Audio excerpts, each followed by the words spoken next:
Hello and welcome to Math with Mrs. Havrilla. This is Mrs. Havrilla and today we're doing the Unit 2 Lesson 12 homework sheet.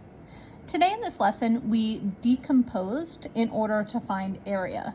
So we found our length and our width. One of those side lengths was a mixed number, and in order to solve we decomposed that mixed number. And we're going to be practicing that today in our homework sheet. Starting with number 1, I see a model here, and the rectangle says it has a length of 3 2/5. So I can see 3 whole rectangles shaded in, and then 2 out of the 5 in the last rectangle shaded in, 3 2/5. And then on the side, I can see I have a width of 4, where I see 4 whole rectangles shaded in. For A, I need to select all of the expressions that represent the area of this shaded region. Now, when I look at my first option, I see that it has 3 2/5 times 4, which means that I am basically doing length times width. That is my very basic formula for finding area, so that one is definitely going to work. Now in my B here, they're working with an improper fraction times 3. Now, when I look at a model like this, I can turn this mixed number into an improper fraction. So if I were to do that here on the side, I'd take my 3 2/5, and to convert it into an improper fraction, I would do whole number times denominator, 3 times 5 to get 15, and then I would add the numerator. 15 plus 2 is 17. So I'd write 17, and then this denominator of 5 stays the same, 17/5. And I do see 17/5 here. However, when I look at B, I see that that 17/5 is being multiplied times 3. And that's not going to work because they already used the 3 when they were turning it into 17/5. The other side length I have over here is 4, so it should be 17/5 times 4. B cannot be correct.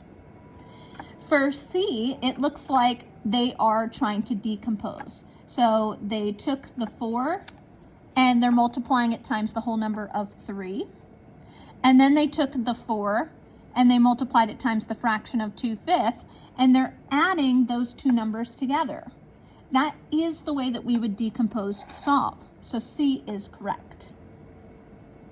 And then for my last one, I can see that they tried to decompose. They did 4 times 3 here, but then they're just adding on the 2/5 at the end.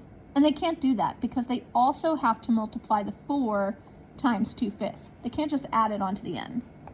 D is not correct. Now, for B, they want me to find the area of the shaded region, so I could use either of these strategies in order to find the area. I'm going to go ahead and do C. I'll start with 4 times 3, which I know is 12. And then I'll do plus. And then I'll do 4 times 2/5. That's going to give me 8/5. Because I multiply whole number times numerator, denominator stays the same. Now, in order to add these together, it would look like 12 and 8/5. But 8/5 is an improper fraction. There's more than one whole in there. In fact, there's 1 whole and 3/5 left over. 8/5 equals 1 and 3/5, which I can check by doing 1 times 5 is 5 plus 3 is 8, 8/5. So I'll do 12 plus 1 is 13 and 3/5. And that is my answer. Moving on to the back, number 2, it says to find the area of the shaded region below, and they want me to use this checklist to kind of help me. So I can see my length, I can see my width.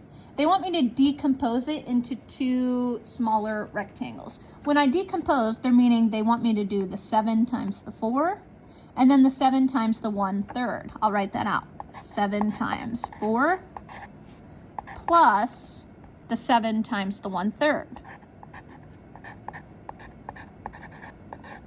So I've now decomposed, and in decomposing, I went ahead and I wrote out an expression. So now I can just go ahead and solve and find the area by adding those two together. 7 times 4 is 28. And then I'm going to add over here 7 times 1/3. I know that 7 times 1 is 7. And my denominator of 3 stays the same, 7/3. So that looks like 28 7/3. But I cannot have it be that because 7/3 is an improper fraction. I can go ahead and convert 7/3. Don't know why I just wrote it like that, sorry. I can convert my 7/3 into a fraction by saying that 3 can go into 7 2 times, and then I have 1 left over, 1/3. I'll check that. 2 times 3 is 6. 6 plus 1 is 7, 7/3.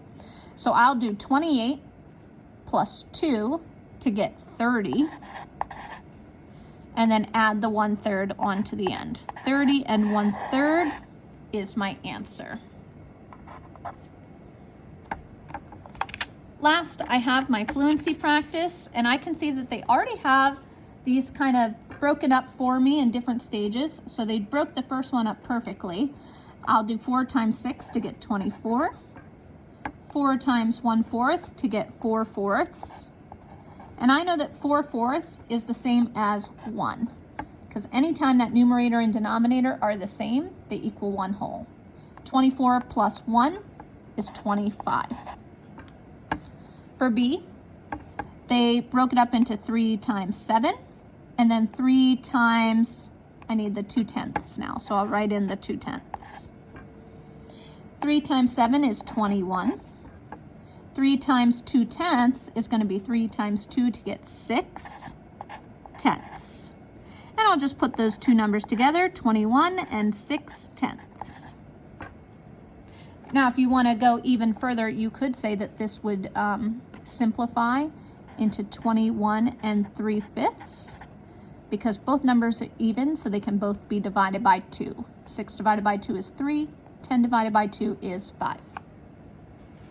For C, I need to do 2 times 10 first, and then 2 times 2/5. 2 times 10 is 20. 2 times 2/5, 2 times 2 is 4, 4/5. I'll put those two numbers together and I get 20 4/5. And then my last one, there's nothing written up here. I know that the 8 has to go in both of these parentheses. And I'll do 8 times 9, and then I'll do 8 times 1/10, multiplying the 8 by both of them. 8 times 9 is going to give me 72. 8 times 1/10 is going to give me 8/10. And so then that's going to give me 72 8/10. Now, if I wanted to take that even further, I could simplify because both numbers are even. They both divide by 2. My 72 stays the same. 8 divided by 2 is 4. 10 divided by 2 is 10. So it can be 72 4/5 as well. All right, and that is all I have for you today. So be sure to check in again next time for help with your homework.